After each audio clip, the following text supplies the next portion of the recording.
So guys, आज के इस वीडियो में हम बात करने वाले हैं कि किस तरह से हम ब्रांच लोन एप्लीकेशंस की जो लिमिट है उसको हम कैसे बढ़ाएंगे, कैसे इंक्रीज करेंगे। देखिए, अगर आप ब्रांच एप्लीकेशन से फर्स्ट टाइम लोन के लिए अप्लाई करोगे तो आपको बस यहाँ पे सिर्फ 500 रुपए या फिर यहाँ पे 1000 रुपए का ही यहाँ पे अप्रूवल मिला है।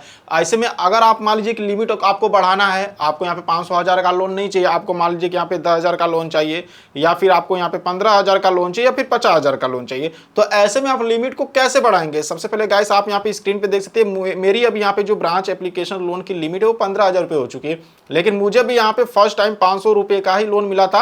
हालांकि अभी वो शो नहीं कर रहा क्योंकि मेरी लिमिट अभी बढ़ चुकी है, तो यहाँ पे मैं कम से कम 1000 का लोन ले सकता हूँ। लेकिन फर्स्ट टाइम मुझे भी यहाँ पर 500 रुपए की ही लिमिट मिली थी, जिसको कि मैंने इंक्रीज करके बढ़ा के यहाँ पे 15,000 रुपए पे ले आया हूँ। और इसको बढ़ाने में यहाँ पे मैं आपको बता दूं, ऐसा नहीं कि मेरा तुरंत हो गया, यहाँ पे थोड़ा सा समय लगा। बाकी कैसे आप यहाँ पे ब्रांच लोन एप्लीकेशंस की जो लिमिट है उसको आप कैसे बढ़ाएंगे, इस वीडियो में आपको step by step full information दूंगा। उससे पहले अगर आप चैनल पे नए हैं और आपने अभी तक चैनल को सब्सक्राइब नहीं किया है तो हमारे चैनल को सब्सक्राइब कर दीजिए। हमारे चैनल पे आपको हमेशा इसी तरह की वीडियो मिलती रहती है। तो चलिए वीडियो को शुरू करते हैं। तो गाइस, ब्रांच लोन एप्लीकेशंस की लिमिट बढ़ाने के लिए आपको सबसे पहले क्या करना है, यहाँ पर आप देखिए, जैसे कि मैं आपको बता देता हूँ कि यहाँ पे मुझे भी फर्स्ट टाइम 1000 का ही यहाँ पे लोन मिला था, लेकिन अभी यहाँ पे 15,000 हो चुका है।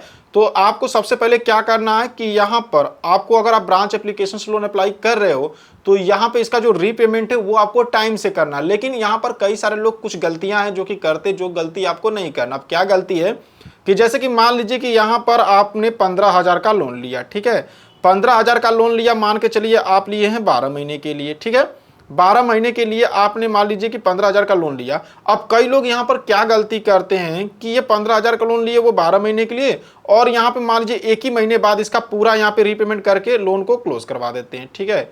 तो आपको यहाँ पे लोन को क्लोज नहीं कराना है। यानी देखिए, कई लोग क्या करते हैं कि मान के चलिए 5 महीने, 6 महीने, 1 साल की लोन लिए, 1 ही 2 महीने में लोन को क्लोज करवा दिए। तो ऐसे आपको नहीं करना। अगर ऐसे आप कराओगे तो ऐसे में आपका यहाँ पे लिमिट बढ़ने की जगह घट जाएगा, ठीक है। क्योंकि ऐसे में अगर आप मान लीजिए कि लोन बार बार क्लोज कराओगे, काफी कम समय में कराओगे, तो ब्रांच आपकी लिमिट को कम कर देता। तो आपको करना क्या है, जैसे कि मान लीजिए आप 15,000 का लोन लिए हैं, ठीक है, 15,000 का लोन मान लीजिए कि आपने 12 महीने के लिए लिया है, ठीक है। चलिए यहाँ पे बता देता हूँ, 15,000 का लोन आपने 12 महीने के लिए लिया है, ठीक है ना। अब आपको क्या करना है कि इसका मान लीजिए कि आप 6 महीने इसका जो EMI है वो आपको बिल्कुल टाइम से रीपेमेंट करना। अब टाइम से मतलब ये कि मान लीजिए आपका जो रीपेमेंट का समय है महीने की 1 तारीख से लेके 5 तारीख के बीच का है, ठीक है। तो अब कई लोग यही गलती करते हैं कि 1 तारीख से 5 तारीख का बीच का है, तो वो यहाँ पे क्या करते हैं कि यहाँ पर मतलब 5 दिन 6 दिन पहले ही रीपेमेंट कर देते हैं। ऐसी गलती नहीं करना। मान लीजिए कि आपका महीने की 1 तारीख को आपका EMI कट रहा है, ठीक है, तो आपको क्या करना है कि 28 तारीख को रीपेमेंट कर दीजिए। मतलब 1 तारीख, अगली तारीख आने वाली 1 तारीख, उससे 2-3 दिन पहले, ज्यादा से ज्यादा 2 या फिर 3 दिन पहले ही आपको रीपेमेंट करना है। ऐसा नहीं कि 5 दिन 10 दिन पहले कर लीजिए, ठीक है, ये गलती आपको नहीं करना है। तो आप ऐसा क्या है कि अगर मान लीजिए 12 महीने की लोन लिए हैं, ठीक है, 12 महीने के लोन लिए हैं, तो कम से कम 6 महीने, कम से कम 6 महीने आप EMI को टाइम से पे करिए। उसके बाद अगर आप चाहें तो एक ही बार में लोन को क्लोज करवा दीजिए। यानी 6 महीने आपने रीपेमेंट किया, बाकी यहाँ पे जो 6 आपकी EMI बची हुई है उसको आप चाहें तो एक ही बार में रीपेमेंट कर दीजिए, लोन को क्लोज करवा दीजिए। क्योंकि देखिए 6 महीने बाद मान लीजिए, जैसे आप मान लीजिए 3 महीने की लोन लिए, ठीक है, या आपने 4 महीने की लोन लिया या फिर 6 महीने की लोन लिया, और 6 महीने का भी आपने लोन लिया है, तो उसको आप कम से कम 3 EMI पे करिए। मतलब जो आधा EMI होता है वो आप पे करिए, उसके बाद आप चाहें तो लोन को क्लोज करवा दीजिए। क्योंकि यहाँ पे जो एप्लीकेशंस होती है, बैंक्स होती है, वो भी यहाँ पर फोरक्लोजर, यहाँ पे जो लोन क्लोज करवाने वाला जो यहाँ पे प्रोसेस होता है वो उसका ऑप्शंस देती हैं। तो कम से कम आधा तो EMI आपको पे करना ही करना है। मतलब अगर 6 महीने की लोन लिए तो 3 EMI उसका पे करिए, 3 EMI पे करने बाद लोन चाहे तो क्लोज करवा दीजिए। अब कई लोग यहाँ पे क्या करते हैं कि यहाँ पे मान लीजिए कि 5,000 का लोन लिए, ठीक है, 5,000 का लोन लिए 6 महीने के लिए, और 2 EMI इसका भरे, 2 EMI भरे और लोन को क्लोज करवा दिए। तो ऐसे में आपका यहाँ पे मतलब सिविल पे इम्पैक्ट पड़ेगा और आपका लिमिट यहाँ पर डाउन हो जाएगा, ठीक है। देखिए यहाँ पर अब क्या है कि जो ब्रांच एप्लीकेशन आपको पता है कि ये बिना सिविल का लोन देती है। मतलब आप फर्स्ट टाइम लोन अप्लाई करोगे तो 500 रुपए का जो लोन देता है वो आपका सिविल देख के नहीं देता, लेकिन 500 का जब आप लोन लोगे ना तो आपका 730 यहाँ पे सिविल जनरेट हो जाएगा। अब इसको बढ़ाना होता है तो इसका टाइम से 500 का मान लीजिए आपको फर्स्ट जो लोन मिलेगा वो मिलेगा आपको 30 दिन के लिए। तो इसका रीपेमेंट कब करना है कि मान लीजिए 30 दिन के लिए दिया, महीने की 1 तारीख को कटेगा पेमेंट, तो आपको 28 को ही रीपेमेंट कर देना। मतलब जो आपका जिस दिन पेमेंट का डेट है उससे 1 या 2 दिन पहले आपको रीपेमेंट कर देना है, ठीक है।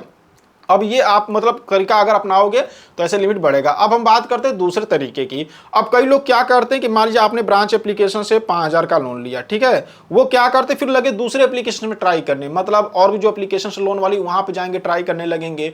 और वहां पे जाएंगे, अगर मान लीजिए कि आप किसी दूसरे मान लीजिए कि यहाँ पे मैंने ब्रांच से 5,000 का लोन लिया, एग्जाम्पल बता रहा हूँ, ठीक है, फिर मैं चला गया नवी एप्लीकेशन के पास। अब नवी एप्लीकेशन के पास जाऊंगा, भाई वो तो हाई सिविल स्कोर पे लोन देगा ना। अब ब्रांच क्या थोड़ा लो सिविल भी रहता है तो लोन दे देता है। अब लेकिन नावी जो है, मनी व्यू है, ये भाई आपके लिए हाई, अगर आपका सिविल स्कोर है तभी आपको लोन देते हैं, ठीक है। अब नावी क्या गए और पता चला आपका लोन रिजेक्ट हो गया।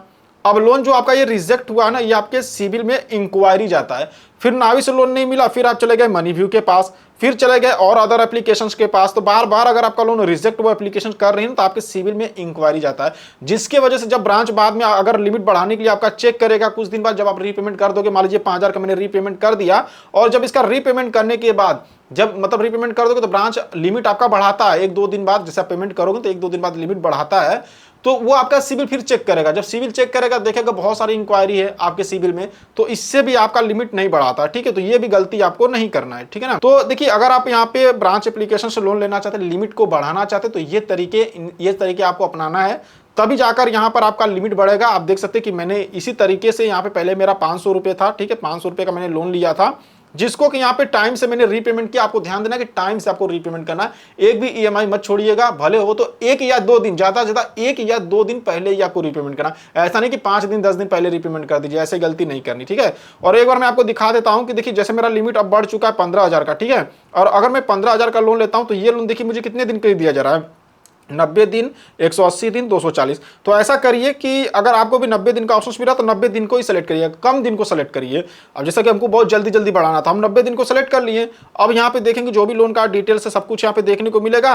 अब क्या करना, मान लीजिए ये जो 15,000 का लोन हम 90 दिन के लिए ले लिए, तो अब हमको क्या करना, जो मेरा ईएमआई कितना आ रहा है, 3 यहाँ पर ईएमआई आएगा 5,414 रुपये का, तो इसका हम 2 ईएमआई पे करेंगे टाइम से, यानी 5,414 रुपये का 2 ईएमआई हम यहाँ पे टाइम से पे करेंगे, एक बचेगा तो उसको हम क्लोज करवा देंगे, ठीक है। इस तरह से करवा सकते हैं।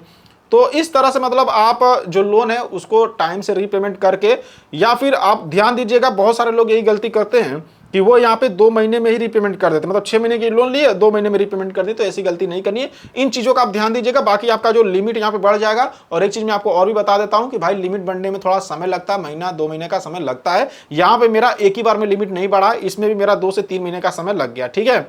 सो आई होप कि अब आप समझ गए होंगे। बाकी और भी अगर आपके मन में कोई कंफ्यूजन हो तो वीडियो नीचे कमेंट में पूछ सकते हैं। अगर आपको हमारी वीडियो पसंद आई हो तो वीडियो को एक लाइक करना और चैनल को सब्सक्राइब करना बिल्कुल नहीं भूलिएगा। तो चलिए फिर मिलते हैं आपसे नेक्स्ट वीडियो में।